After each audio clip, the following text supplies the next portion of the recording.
Well, got back in obviously Sunday and did a lot of review of the game. Not just obviously the critical areas that second half, but just really from the get go, from the opening play to the last play. Never been involved in a game where there was so much swing and emotion,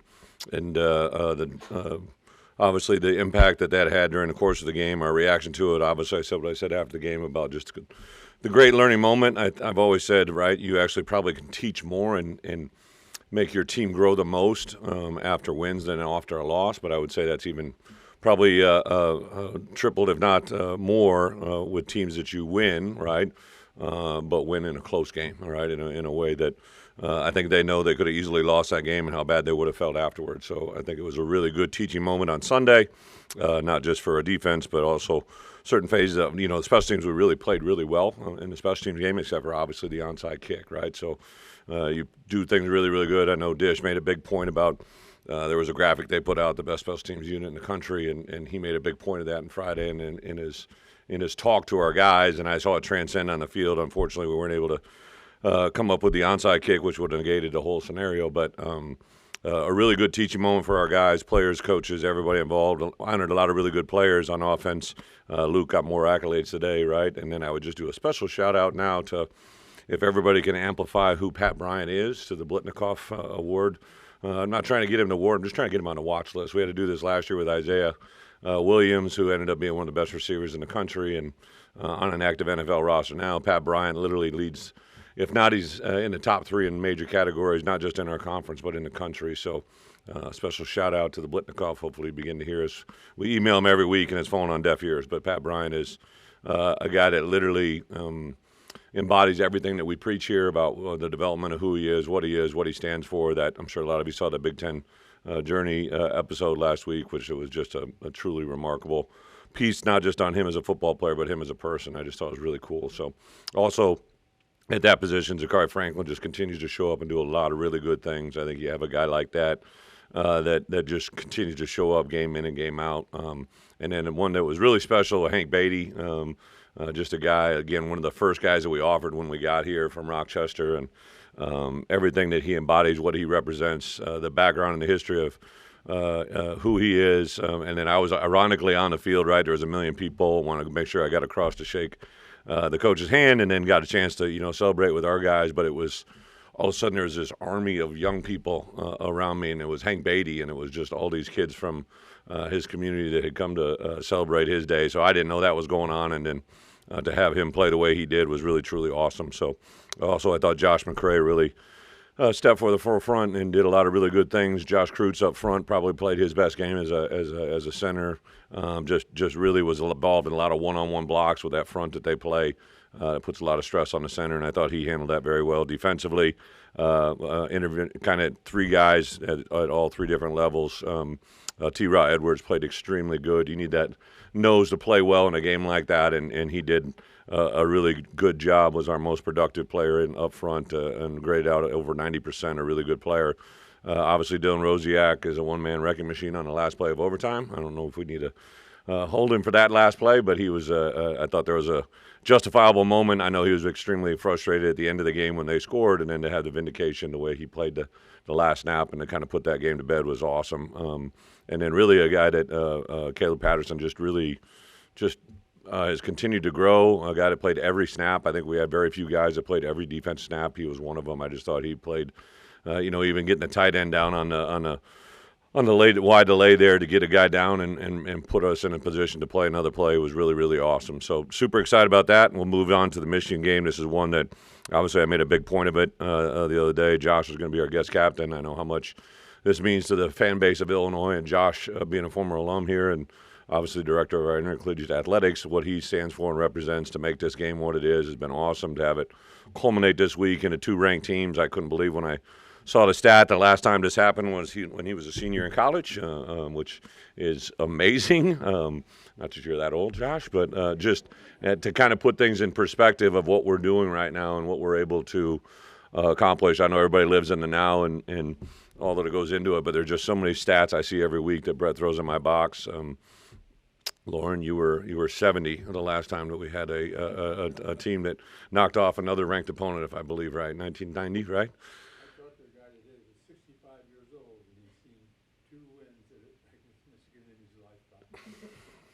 Wow, 2. Well, I'm 3-3 against them, and I didn't like the last one. Everybody's got their history. This game means a lot to me. We will put our best foot forward and excited about the opportunity and go.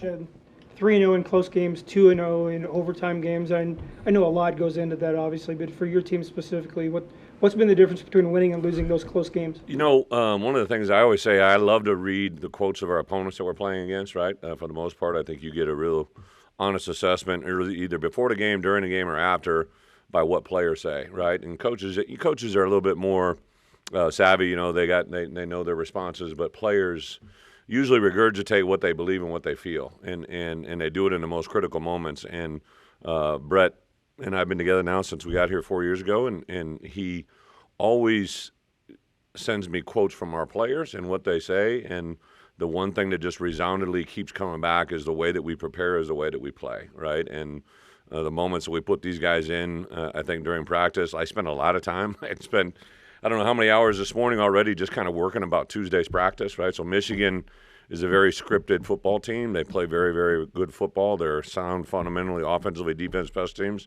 Their offense has been on the field for 74% of their snaps have been early downs, and their defense 77% of their downs, right? So the reason we practice early downs on Tuesday is the large part of the game, 75% of the game is played on early downs. So we got to learn to play like that. So in answer to your question, I think the thing that gives our guys the moment to have those things to be successful is they've been prepared, they've been put in that position, they visualize it, and also a little bit of some of the pain of the past, right? So some of our number one season goal this year was remember the past, prepare for the future, and I think literally every week that comes up.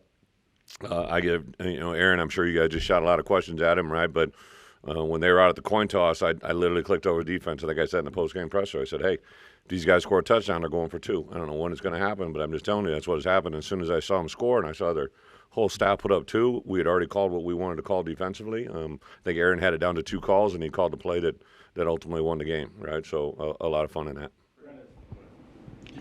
Josh is playing this game for a while, and you guys have made it into something even bigger. So what does this moment mean for you guys? Yeah, the last one was pretty big, right? And then the reason I just got choked up is you guys probably know what happened the last time we played, right? So the last one was big. I thought we had a good enough football team to go up there and win.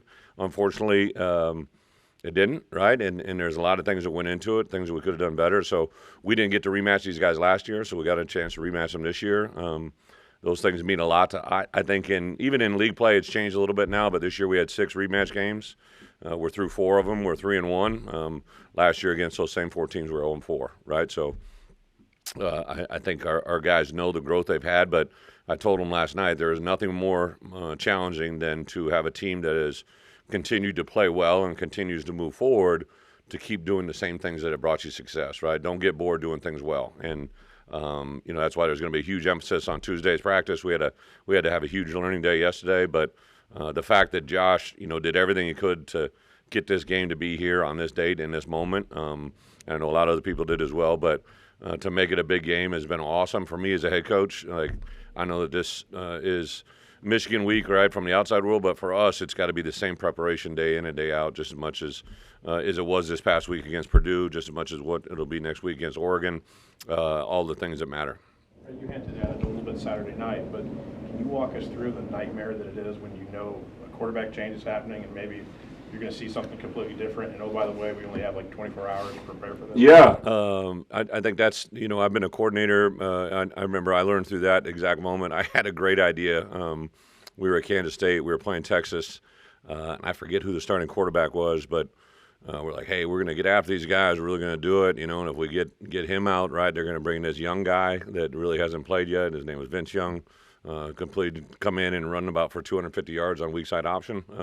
Some play we had never saw all year, right? So I kind of learned early in my career that sometimes these moments can sneak up on you. And I knew this, right? As soon as I saw Hudson was out, I knew he'd probably been injured in the Wisconsin game, right? He got thrown around like a rag doll that fourth quarter, right? So however it played out, I knew that whoever was calling the plays or whatever they're doing, they were scripting from Sunday on against our defense.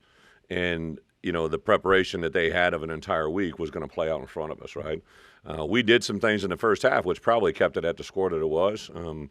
And then I think it was just the perfect storm. We gave up 3 plays that accounted for about almost 180 yards in a matter of like literally real time, like 12 minutes. And it just scripted out to work really hard against us. The great thing is we survived it with a W. I think there's a lot of times people have I've been around a lot of Illinois fans. I took my family to dinner Saturday night afterwards at the country club, and I think like 4 people grabbed me aside and said, "We've never seen that before, right? We always lose that game." And so fortunately, the things are starting to turn in the right direction, but nothing is going to help us carry forward into Saturday. Talk about perspective a lot. I'm curious for you, like, what are you learning about maybe what you guys are building here as it relates to the big? Yeah, it's a great question. I get excited as a coach when I see the littlest things play out in front of me, right? And it could be a simple thing about a stance, a club chop rip move, a technique. We do academic Zooms at 11 o'clock on Monday. I was excited today because there were several positive reports, but I was disappointed because there were a couple bad ones, right? So for me, like these little mini milestones, that's what keeps me going. Like I can't go to Michigan on Saturday, right? I got to go through Monday to get to Tuesday. So all the little things that I pay attention to see those continually end up in the positive is really big. Just feedback from former players, right? Like we sent boxes to every NFL player and coach and a couple others, and I think that was on their mind. So I heard from a lot of players, "Hey, thanks for the gear, great game." But also the guys that have been with me since we got here 4 years ago to see the positive things in our guys' preparation. So Colin Dixon is a guy that we recruited. He developed. You guys made him available for media last week, and he had a quote that somebody had asked him basically like, "You redshirted a year ago and you're doing these things right now." And he said, "Well, last year on scout team, my game day was Tuesday, Wednesday, and Thursday, and I took advantage against going against the number 1 defense and how that prepared him for this moment." And there's not a more impressive kid in our roster right now about the diligence that he prepares, right? And that play that he made on Saturday, that's a couple weeks in a row now where he's made big plays, and I just know where that career is going to go. Tip Ryman, as you guys all know. So Tip, he's also going to have a baby. So in his box last week, we threw a onesie in there. Pat Pearson had a great idea, and he literally shot me a text Friday and said, "Coach, whoever thought of the onesie, I greatly appreciate it. Good luck this weekend." And I kind of just shot him a text, and I said, "Appreciate it, brother. Thinking of you." And I sent the video of him double blocking a 2 All-Pros, right? And I said, "We've come a long way since post-spring game, my first year here together, where you sat in your stance for 2 seconds before moving." And he just commented, he's like, "Coach, it's all been part of the process." And just like those little things, Isaiah Adams sent me a picture. He's starting at, or wherever he's playing at left guard yesterday, and he's playing against Yelder for Holt. So Yelder for Holt was a guy recruited at Arkansas. Those two played next to each other. Detroit Lions, what they're doing. See Dan Skipper running a wideout screen. I laugh all the time because he blocked 6 quick kicks for me at Arkansas. He's always had a special gift. Every Sunday, Detroit makes active 7 to 8 offensive linemen, and 3 of those guys played for me: Kevin Zeitler, Frank Ragnow, and Dan Skipper, right? Those things matter to me, and they're hopefully going to get us. Those same kind of stories are developing right now at Illinois. Any update on Caden Fagan and Xavier Scott? I wish Caden, there's actually an appointment today with a Zoom doctor, kind of what he's going through. We're drawing as many voices from the outside world as we can. What I love about our medical staff is they're extremely gifted and have been unbelievable with our guys that we have here, and the things that pop up that aren't really in our wheelhouse, we haven't seen a lot of, they go to the outside world. So we've incorporated doctors nationally from coast to coast. Some of you guys know Camino Bell was here this past weekend as a team physician for the New York Giants. He grabbed me at the walkthrough on Friday, and he said, "Hey, is that Caden Fagan?" I said, "Yeah."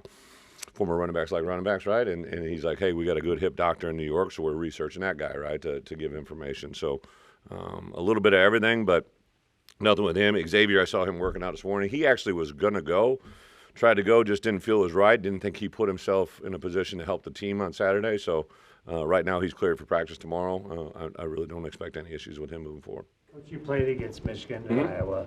Coaching against Wisconsin.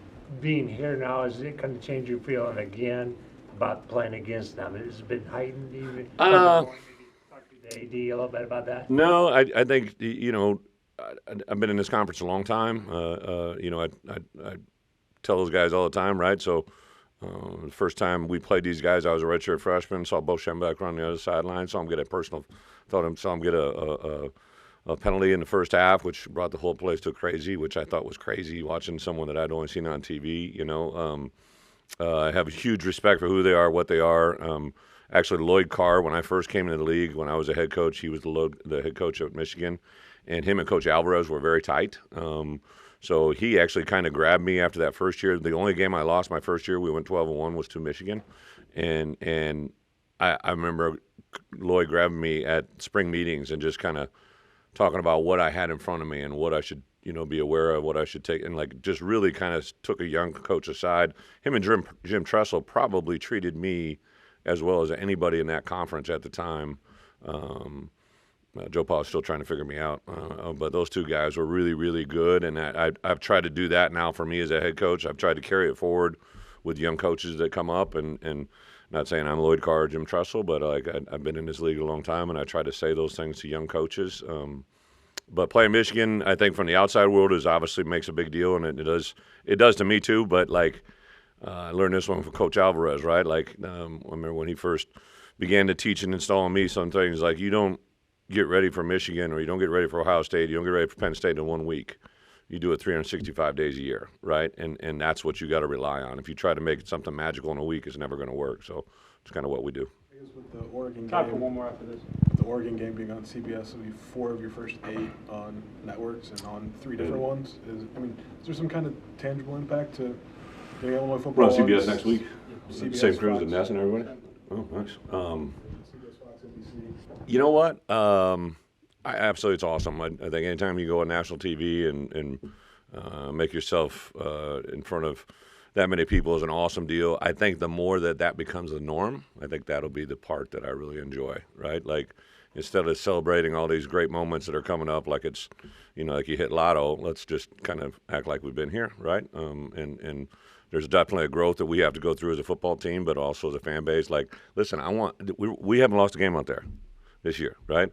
That place should be rocking, right? That place should be going crazy, right? To have 2 ranked teams, that's what I want to hear, right? And they've been great. Student section, after the game, whenever you see the last play and the camera vibrates, that means some good shit's happening in the stadium, right? That's a really good thing. And, right, when we go to Michigan, we have to prepare for crowd noise there. I would really like for someone to have to prepare for crowd noise coming here. That's when we've arrived. When you have a game like this, whereas, obviously the 100-year anniversary. I know at Iowa they talk about the 1939 season and Niall Kinnick and everything else. They've used that for decades. Have you used, either this week or other times, the history of this game and what it meant to college football, that type of thing with the players? Yeah. Before the season even started, I kind of talked about the game and knew that this was going to bring a lot of, we didn't know at the time we were going to have 2 ranked teams coming here. But I definitely, on Sundays, yesterday we obviously did our, in the first session, we kind of get together and we put the game to bed, and then we come back in an evening session before we get into Michigan prep, and I kind of put the final touches on what happened. One of the neat graphics that our video people did is they had the cannon drop on the stadium there, and then the shield came up with 100 years in it, and I just circled it, and I said, this didn't happen overnight, right? This happened because Josh and his crew got together during the last year and a half of planning of this and wanted to celebrate a 100-year anniversary game. We made some special favors to Nike. Ironically, we're going to Oregon next week, all right, the home of Nike and all that goes into it with Phil.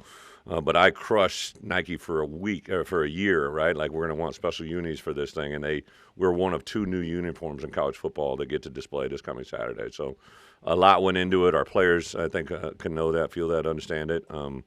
It's definitely part of what it is, but I wouldn't say it's the end-all, be-all. This is the 2024 University of Illinois against the 2024 Michigan team, and hopefully that makes its own story. Thank you, guys. Thank you.